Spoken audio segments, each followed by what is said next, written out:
It was a scary forest. In the middle of that forest, an old fakir lived alone in a hut. For many years, that hut had been his only refuge. That night, there was a heavy storm and rain. Lightning flashed across the sky as if someone was screaming in rage. Darkness and silence surrounded everything. The fakir closed the door and sat inside his hut so that the rain and wind wouldn't enter. Suddenly, there was a loud knock on the hut's door. Alamin Fakir was startled. Who could possibly be in such a dangerous forest so late at night? He gathered his courage and opened the door. Standing in front of him was a young girl, Labani.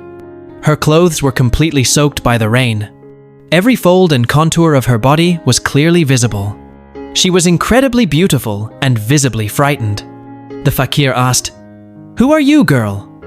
What are you doing in the forest so late at night?" The girl answered with a trembling voice, "Sir, I'm a resident of the nearby town of Kamruz. My name is Labani. I'm very scared. Some people are chasing me. They want to kill me. They want to violate my dignity. I came here to save my life. Please save me." Alamin Fakir let her in.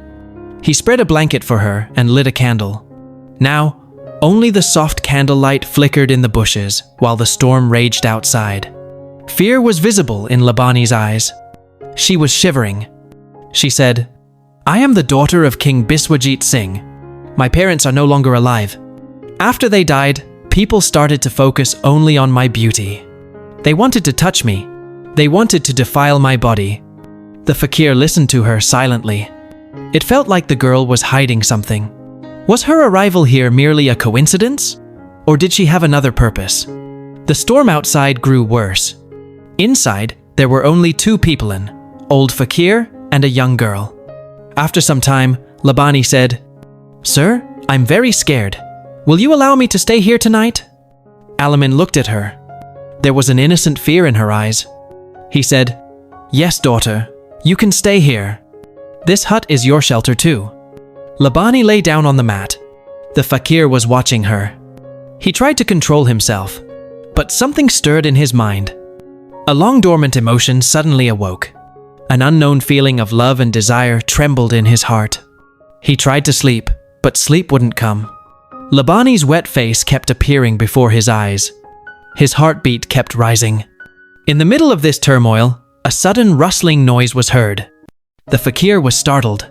He quickly got up and went to Labani's side. He saw her crying. He softly asked, "What happened, Labani? Why are you crying?" The girl replied, trembling, "Something has happened to me that I cannot tell anyone." The fakir asked gently, "What could have happened in this world that you can't even tell me?" Labani's voice lowered further. "I'm not a good girl, Baba. I am very thirsty. I am lost." Then she said something that made the fakir's blood run cold.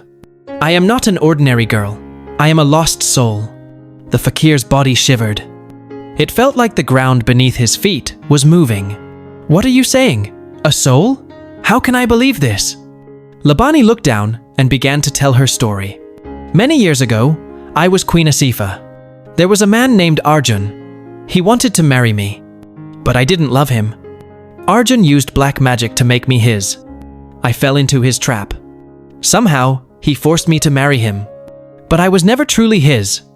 On our wedding night, when Arjun tried to forcibly violate me, I resisted him. Enraged, Arjun killed me that very night. As I was dying, I cursed him. Your soul will not find peace until you are united with a holy man or a fakir. And Baba, I have been wandering through this jungle ever since." Hearing this, the fakir's heartbeat quickened. Labani held his hand. "I am not lying, Baba. If you don't accept me today, I will wander this forest forever." Her soft hands touched the fakir's body. His mind and body trembled. Just then, a terrible sound came from outside. It was as if someone else was there. The fakir got up and ran out. Darkness surrounded him. He looked back toward the hut. Labani stood silently. Suddenly, a black shadow appeared in front of him. A grave voice echoed, "I am the one who sent the girl to you." This was the shadow that had trapped Labani's soul for years, using black magic. He laughed. "Fakir, now you've fallen into my trap. You won't survive. The fakir took a deep breath and said calmly, "Your black magic will not work on me. Did you really think I would be fooled by a girl's beauty? Number, that is not my path." Labani looked down, shame in her eyes. The shadow roared again. "You are human too. You have desires. How will you protect yourself?" The fakir closed his eyes.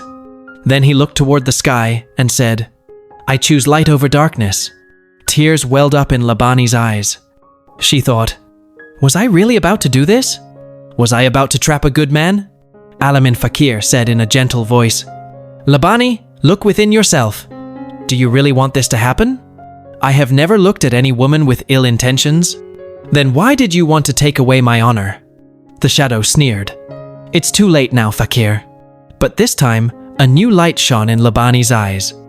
She said, "I don't know what's right or wrong anymore. I just want freedom. I want peace." The fakir replied, "You must fight not for your soul, but for your very existence. This fight is now yours." Labani took a deep breath. Now she was no longer afraid. She looked straight at the shadow and said, "Yes, this is my fight, and I will fight it myself." She closed her eyes, raised her hands, and walked toward the shadow. As soon as she touched it, a terrifying wind began to blow. The darkness trembled. The shadows twisted and screamed. But Labani's spirit had awakened. With all her might, she destroyed the shadow. A peaceful silence spread all around. Labani opened her eyes and saw Fakir Alamin standing strong and calm in front of her. He came closer and said, "I was about to make a huge mistake. You stopped me. You made me human again." Alamin Fakir smiled and said, "Now you are free. Start your life anew." Labani lowered her head. With tears in her eyes, she left that cursed forest forever. Thanks for watching this recap. If you enjoyed it, don't forget to comment below and tell me what movie or series you want me to recap next.